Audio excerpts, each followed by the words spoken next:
Hello, I'm Alex Murphy, Program Coordinator with WSU's Global Campus Connections, and we're here with WSU's Executive Chef, Jamie Callison, for Wine and Dine Part 1, Food from the Heart.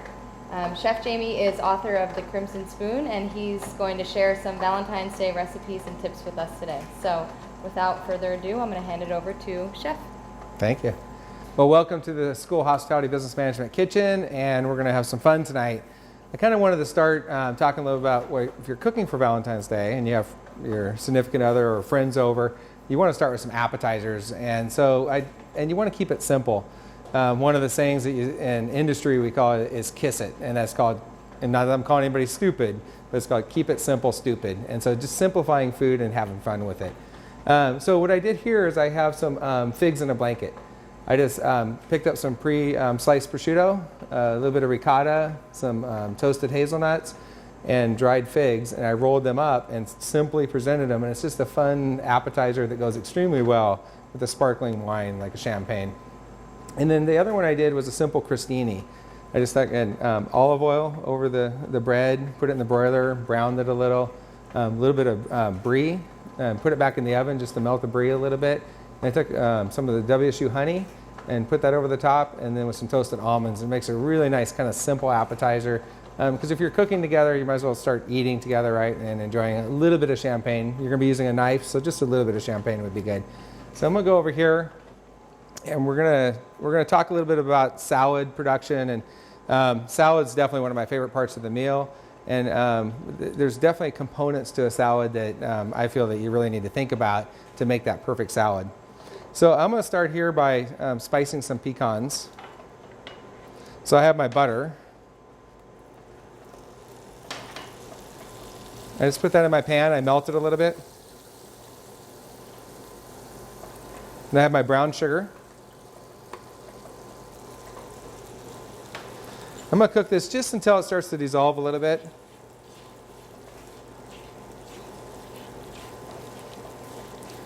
Just to get the sugar and the butter combined well. Then I'm going to add my pecans.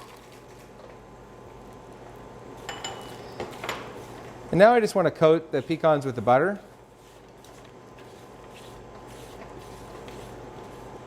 Then I have a little bit of salt. And it depends on how spicy you like it. I'm going to put a little bit of cayenne pepper in here. And a little bit of paprika. And I'm going to cook this just a couple minutes. I have to be really careful now that I have sugar, and with the almonds and with the pecans, it's going to burn really easily. So I have to really keep an eye on this. So now that I have everything in here, I'm going to add my red wine vinegar. And what that's going to do is this is going to add acid to this, which is going to give it a deeper flavor. But it's also going to help incorporate all the spices that I put in here. You definitely don't want to get a clump of cayenne pepper or paprika. So what that's going to do is that's going to kind of help incorporate everything together evenly. And then I have the salt and the acid in here, which is going to add a lot of flavor.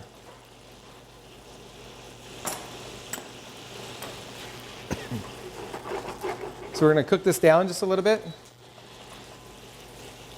And then I have a Silipap mat here that we're going to put this on. And the Silipap mats are great. You can buy these at any of the stores, any of the kitchen stores. And basically this is a mat that you can use over and over again instead of using parchment paper. And also if you're using an oven with a fan, you're not going to get the parchment paper blowing over into your product. So and this one I've had here for about 10 years. And so they really, and we use this a lot. These really last, these are a great product. So I just want to cook this down, and you have to be a little careful of the not putting your face right over the vinegar, because this can be really strong because when that vinegar heats up. So we're just going to kind of stand back because I'm getting ready to cough here from that. I don't know if you can see in the pan, but most of the vinegar now has evaporated and cooked into the pecans. So now what we're going to do is we're just going to put that on our Silipap mat. We're going to spread it around. And we're going to put this in the oven for about 3 minutes at 350 degrees. And you just want to cook it long enough to kind of caramelize the outside, but also being very careful not to burn it because it'll burn very quick.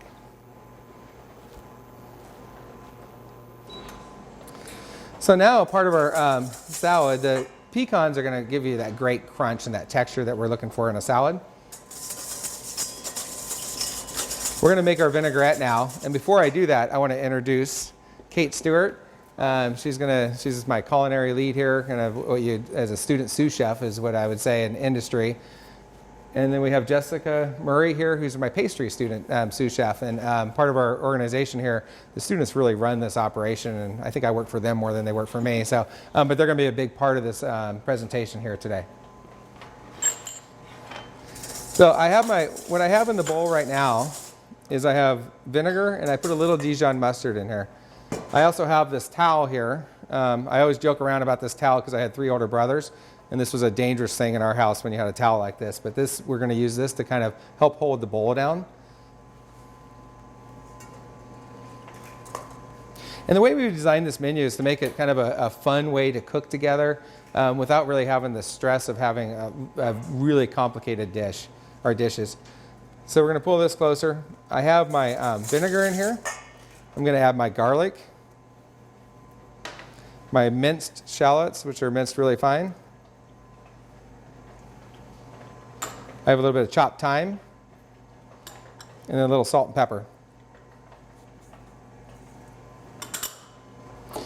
And what we're going to do is we're going to mix all these ingredients together.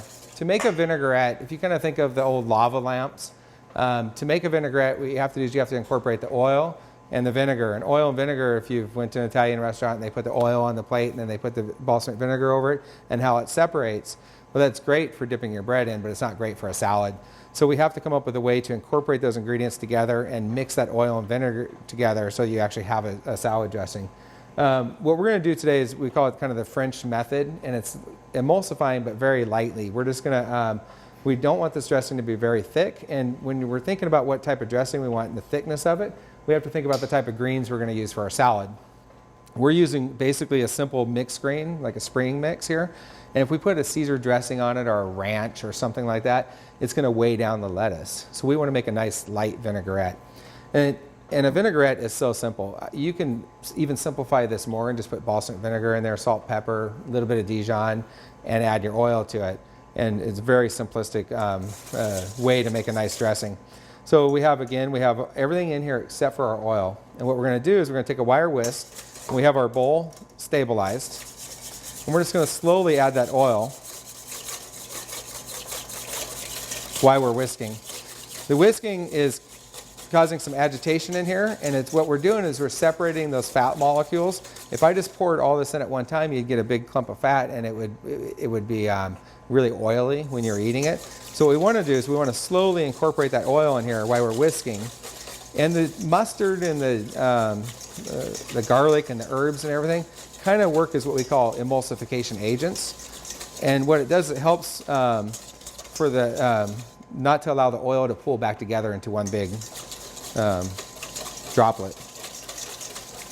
The more we whisk this and the faster we whisk this, the thicker the dressing is going to be. So if you wanted to use, if you were using a romaine or a heartier greens with the same type of vinaigrette, you'd want to use something like the handheld burr mixers, the immersion blenders, and that would work really good.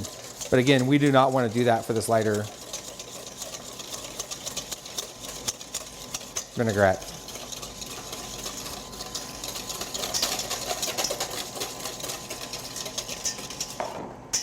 So now we have our vinaigrette here.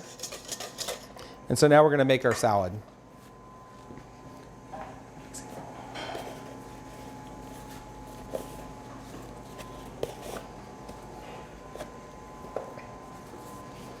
But you can see, I don't know how closely, you can definitely see there's quite a bit of thickness to this dressing, but it's not overly thick, so it's going to coat the lettuce really nicely. And I'm very particular about my salad and the ingredients that I put in my salad. I think that you really need that you need the greens, which are going to give you that kind of freshness to it. You need the acidity of the vinaigrette. So we have our greens. And it's always important, instead of putting your salad onto the plate and pouring the dressing over the top, we really want to incorporate the dressing, toss all the greens very lightly, because if not, you're going to get kind of, again, a big droplet of dressing and not coat all the lettuce evenly. So it's a very important part to a good salad. We want to always do this at the very end. We do not want to dress the salad too early.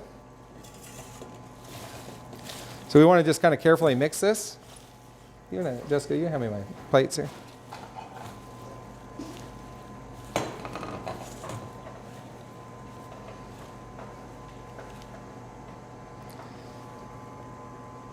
And I like to use some sort of bowl for my greens. And I really want to be careful about not over kind of making the plate too full. I'm not the cleanest eater. I like to talk when I eat. So if I put too much salad in here or I overcrowd the plate, it's going to be really hard for me or the guest or your friend to actually enjoy that salad without worrying about it going all over the table.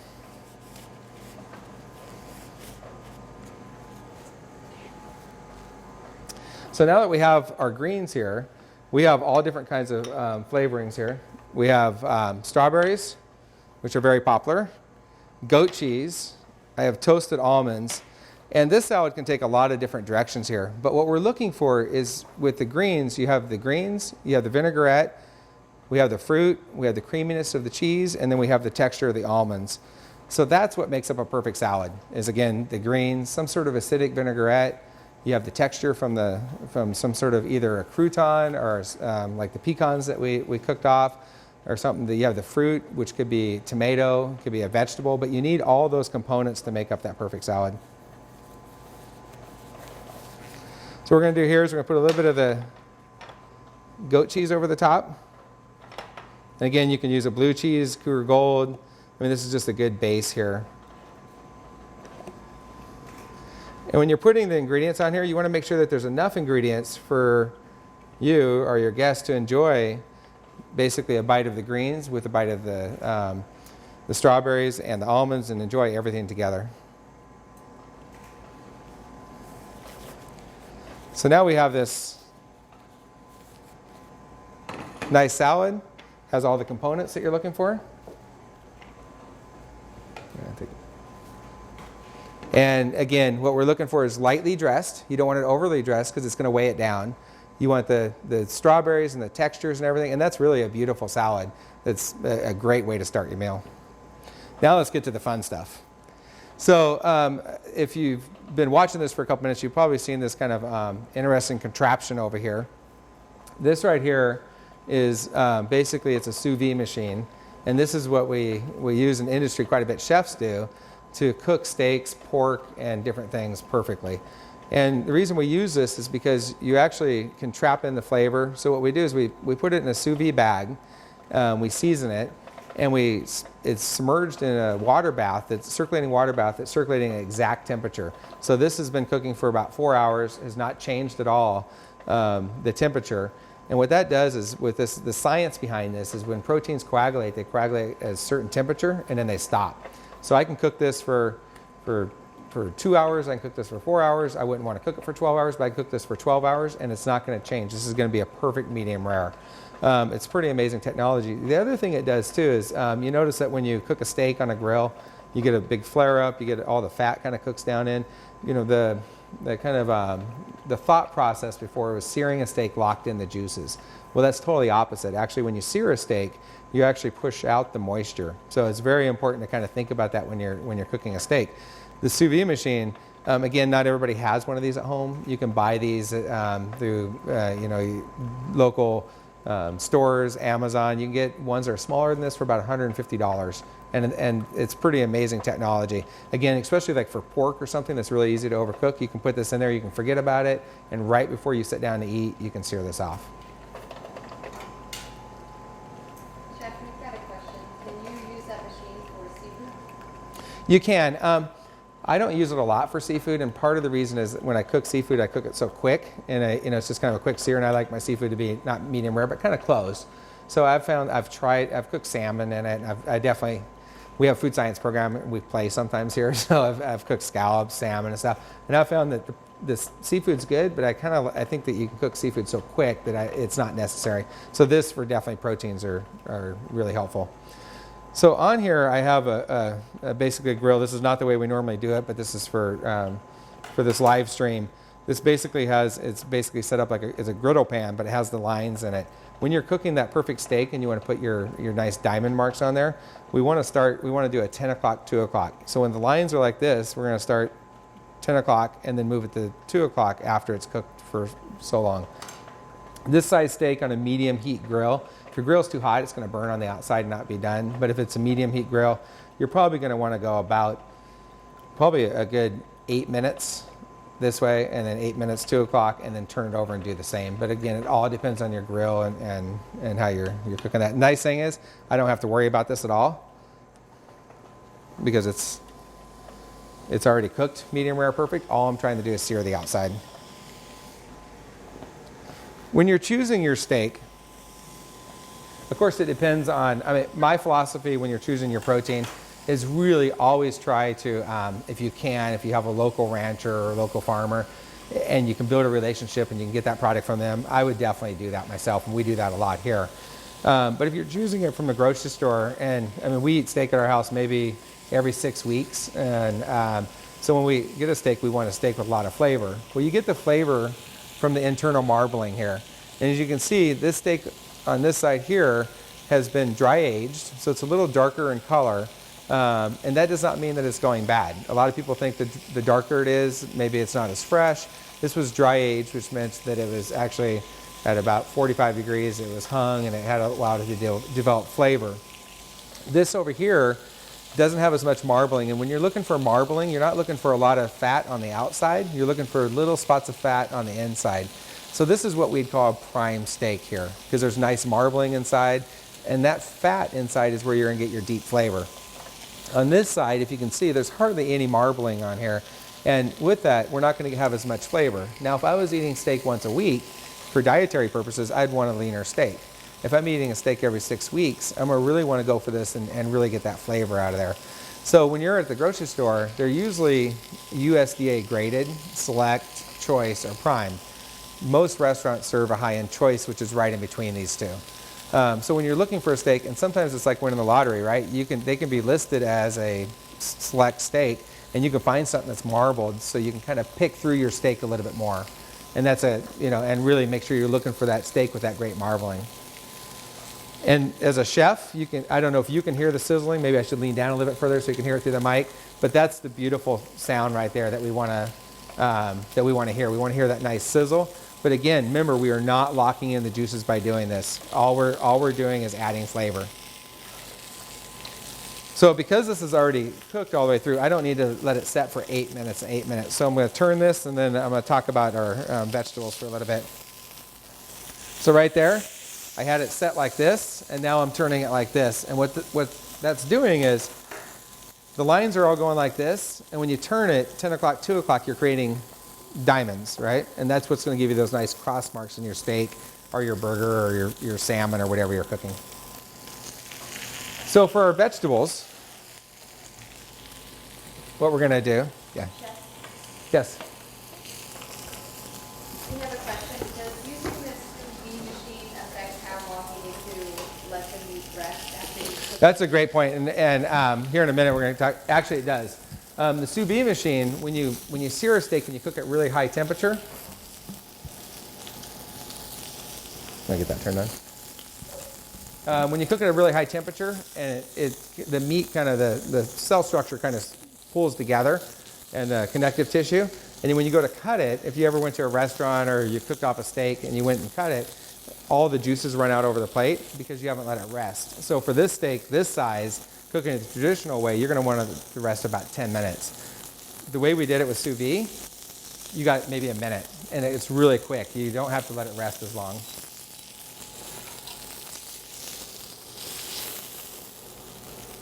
And I don't know if you can get in, you can see the nice diamond marks on here. And that's, again, just from doing 10 o'clock, 2 o'clock. You get that really nice, that kind of makes you look like the barbecue hero right there, right?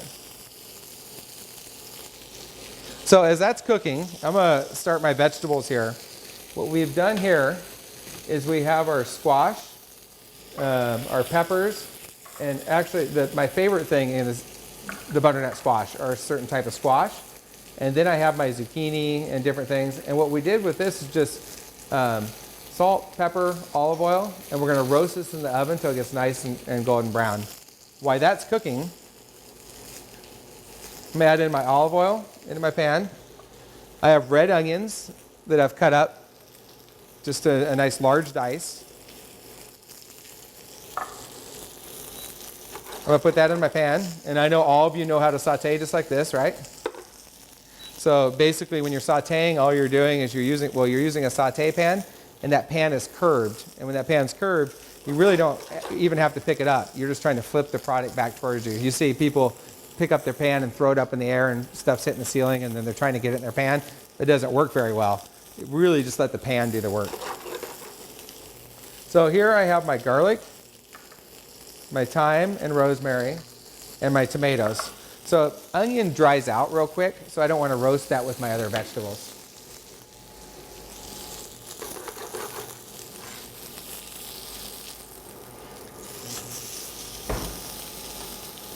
And this is the magic, if this worked this easy at home, it'd be great. This is magic TV right here. The vegetables are already done. They just got pulled out of a different oven, but it worked out really well for us. So, but you see you get your nice color here in the caramelization. And the same thing with the steak. That caramelization is going to add a lot of flavor to your dish. So we really want that. The nice thing about these vegetables is you can do these way ahead of time and let them set at room temperature. And last minute, you can fire them in the oven. And again, that kind of buys you that little bit of time to enjoy your glass of champagne. And so now our steak, again, is nice and seared. We have good color on both sides. Because this is such a thick steak, I'm definitely going to want it to, I'm going to want to sear the other side of it here. But the nice thing is I'm not even worried about this being done perfectly. This is medium rare. I set the sous vide machine at 136.5. I know that sounds like a strange number, but it's a number that we figured out. For prime rib and things, I usually set at 138 just because of the structure in the prime rib. So here with our vegetables, we're going to caramelize them a little bit, and then we're going to add garlic. You have to add kind of towards the last minute because garlic will burn. It has a lot of sugar in it. So for that, we're going to add our tomatoes.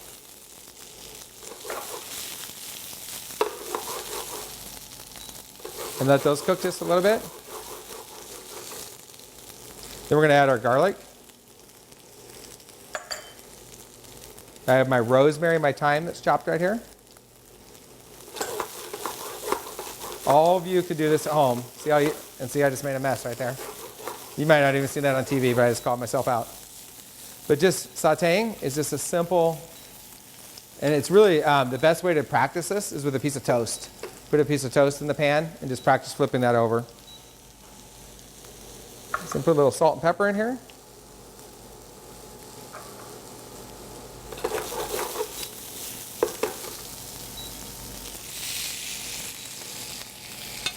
And now I'm going to let the steak rest.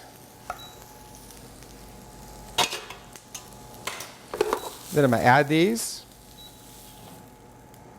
right to my vegetable mixture.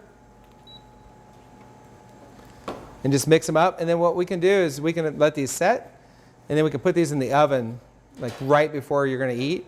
And these can be done, like I said, an hour early and just set out at room temperature. And they have incredible flavor. And just putting them back in the oven just to kind of get them hot is going to really add a lot of all these flavors are going to kind of meld together, and it's going to create an incredible dish.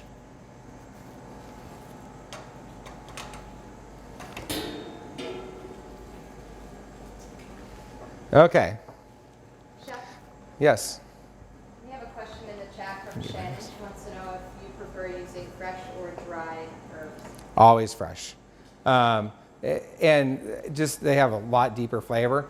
Sometimes if you're making a marinara or something like that, or a tomato sauce, it's going to cook for a long time. And I go to Italy every year, and I take students for a food and wine program there.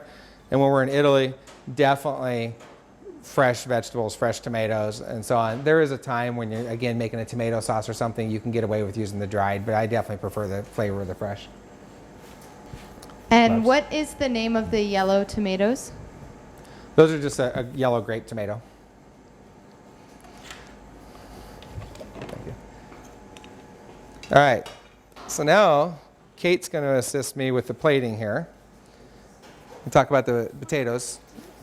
She's reminding me about the mashed potatoes.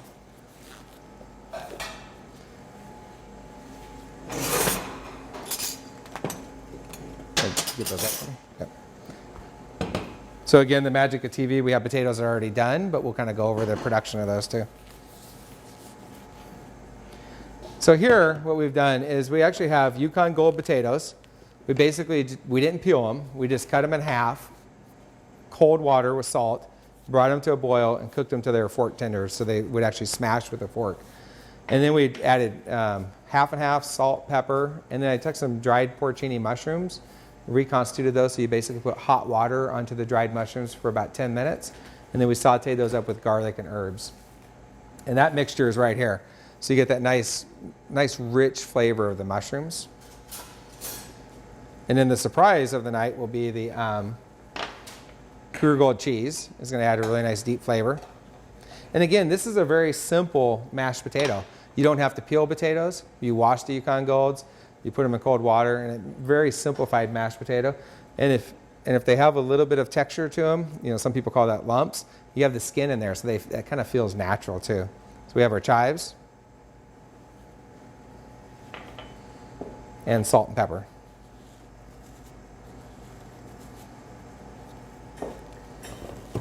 We're going to mix this up. I don't know if you can see this, but they're really nice looking potatoes and a lot of really deep flavor in there. So for the steak, I have this beautiful steak here. I'm going to take it, and this steak is perfect for 2 people. And that's the way I cook steak. If I have 5 people over at my house, I'm going to do a big T-bone like this, get it cut really thick. And I really believe food should be shared and enjoyed and be part of a conversation. And this piece of steak, this large steak, definitely creates a conversation.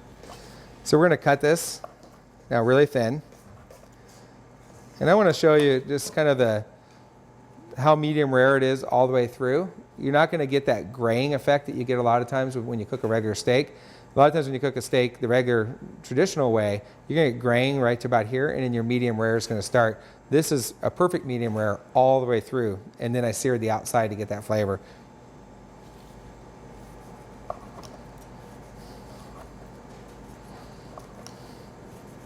The beauty about the quality of students that we have here, Kate's one of the students that, she's not a inspiring chef, but she's one of the students that I can leave on a 5-course dinner, and she can actually take care of the cooking and the plating and stuff. And that's pretty amazing amazing opportunity for me to work with those individuals, and I think amazing opportunity to give them that responsibility.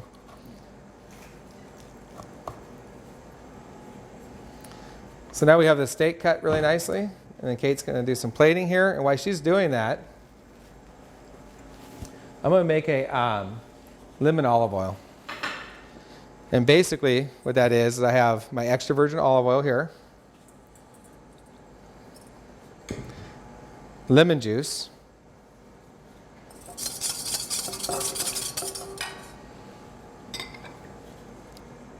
chives,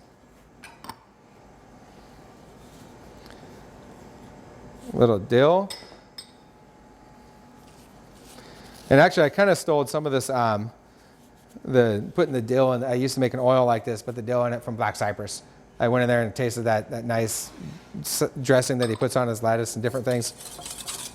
And I figure if you can't, I love, it's not stealing ideas because Nick and I are friends, but I love sharing those ideas with other culinarians and building from that. Let me spoon. Chef, what do you think is the most important aspect of plating a meal? Perfect. Well, as you see here, that Kate did an amazing job of. We have a hot plate. We have hot food. Very important to kind of keep it center of the plate. And the reason we do that is because yes, it may look nice having the potatoes over here and the vegetables here and the beef over here, but this is going to keep everything hot, right? So you have your potatoes to me are awful when they come to the table cold. So this kind of works as insulation. So you have your potatoes, you have your vegetables, everything's kind of together. And that's not to just get height on the plate, or you see some chefs that kind of stack everything up. but this really has a purpose. And so doing that center of the plate is really what we look for at doing. And again, we'll take this and go a lot further too, in terms of different designs and stuff. And you know, plating is one of those things too that we've got that lemon olive oil here. We're gonna put a little bit around the edge of the plate. I like putting this around the edge of the plate because it allows the guests to decide how much of that dressing they want. If they want just a tiny bit, they can take just a tiny bit. There's an important aspect of especially a hot, well, just about any food that you're serving, but we're looking for that perfect combination of fat, acid, and that kind of, and the saltiness that kind of goes along with that. You want it kind of where when you take a bite of it, you want another bite. And we have this Morton's flake salt here, or you can use sea salt or different things. Finishing salt, because now we had seasoning on the outside of the meat, because before I seared this, and I didn't explain that well, I seasoned it with olive oil and salt and pepper. We seared it, but now that I've cut it, all that meat in the middle, there's no seasoning on it. So we're gonna take some of this flake salt, finishing salt, and just put around all the vegetables and everything and around the plate. And it looks like I'm putting a lot of salt, but this is not this salt doesn't have a really salty flavor. It just has a depth to it. And that fat acid salt is just going to give you that real kind of real enjoyment with the dish. And it's really important to try to combine all those things. The lemon olive oil is going to do the same thing, but that flake salt over the top, especially of a meat that you've sliced, is really an important component of that dish. So now we're going to go into desserts. So I'm going to demonstrate a dessert. Tonight we're doing a easy molten cake. So I've got some chocolate here that is melted. Everybody loves chocolate. And this is just dark chocolate or semi-sweet chocolate chip.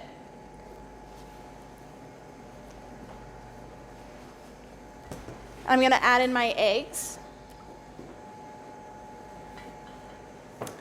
And then in here I have a mix of my sugar, flour, and salt.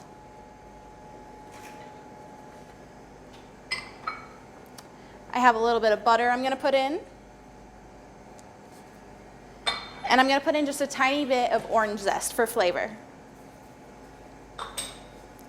And this is just a really easy cake. It's very basic.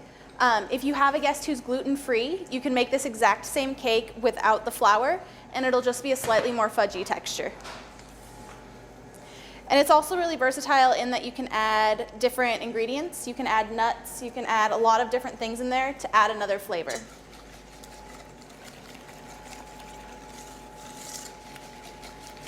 And I just want to mix it until it's all really cohesive and together.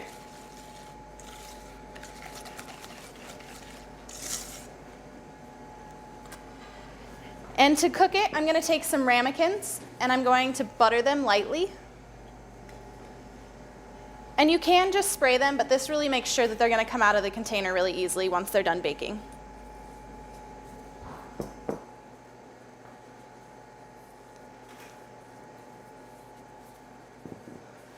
And of course, butter always adds flavor, right? Yes. After I butter them, I'm going to pour some sugar into the ramekin. And this helps with it coming unstuck, but it also adds a little bit of crystallized sugar to the outside, which gives it a nice crunch. And then you pour it out, so it's just lightly coated in butter and sugar.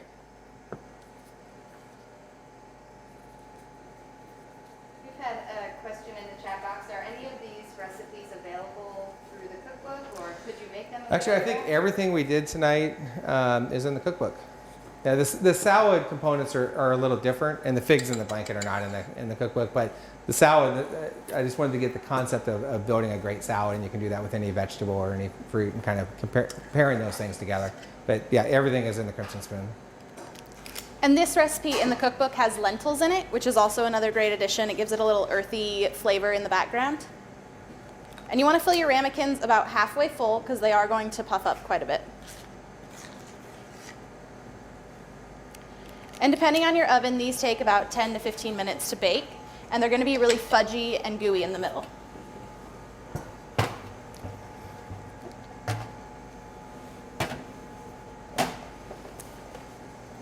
So we've got an example here.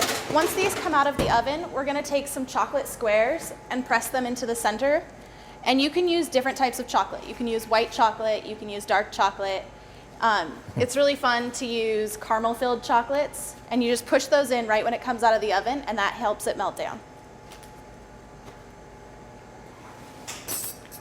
And we've got a couple different sauces today. You can just buy caramel sauces, chocolate sauces, raspberry sauces, or you can make it. There's a recipe for the raspberry sauce and for the caramel sauce in the cookbook.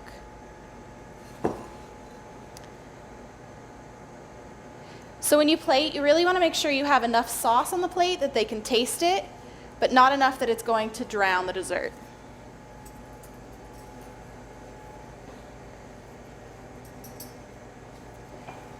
And I'm just going to use a toothpick, and I'm going to drag down the sauce.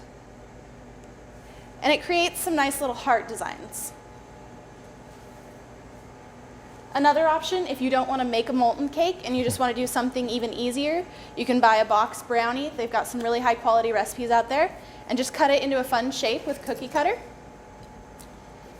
And then you can take some ice cream, just put it right on top. Oops. And you can use the same sauces on top. And this brownie is big enough that you can share it. It can be kind of an intimate for two sort of dessert.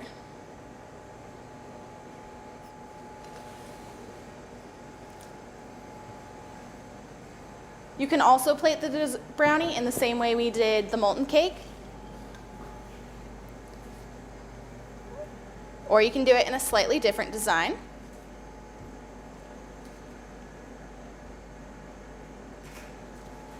And you can use the back of a spoon and just drag it through, and it creates little stripes like that.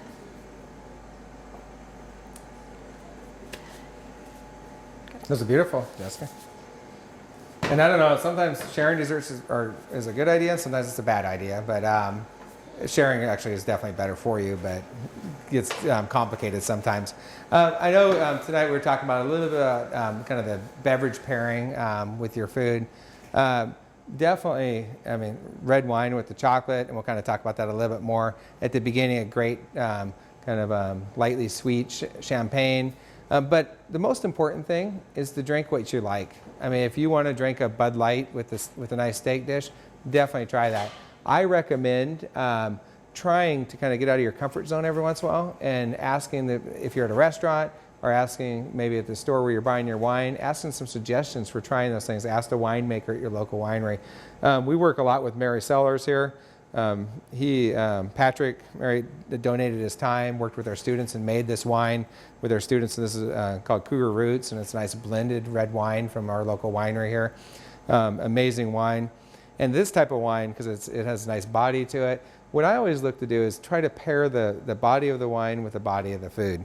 So we have these porcini mashed potatoes, we have this steak, we have the roasted vegetables. Of course, you could drink a Riesling with that. The Riesling is going to get washed out by the food. So you want something that kind of pairs. You want to showcase the wine and the food together. So this blend would be perfect. It has a little bit of Merlot, Petit Verdot, Syrah, Cab.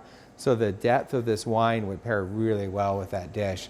And if you go into the sours, the Sauvignon Blanc with the goat cheese and the strawberries and those type of things, and if you're here locally, Patrick, and he also sells throughout the state, has some great wines that would pair with that too. So and so I definitely recommend kind of getting out of your comfort zone.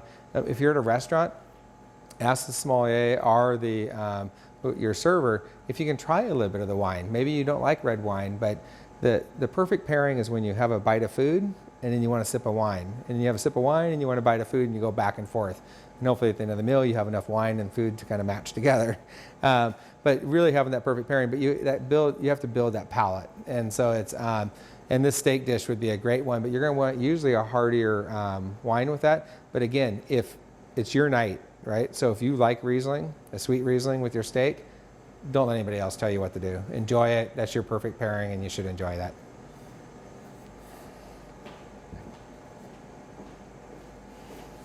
All right, well, I think we'd all like to say thank you to Chef and to his wonderful assistants for showing us some great recipes. I know that you guys can't smell it at home, but it smells amazing in here. And I hope that you all take the opportunity to try out some of these recipes this weekend for whoever you decide to spend Valentine's Day with. And if any of you Global Campus students at home are intrigued by any of this, Global Campus has just opened up a new Bachelor of Arts that opens in the fall for a major in hospitality business management. And like Chef said, we'll be doing another live stream with Mary Sellers, wine owner Patrick Mary on March 3rd. So stay tuned for that. And thanks for joining, and everybody have a great night. Thank you.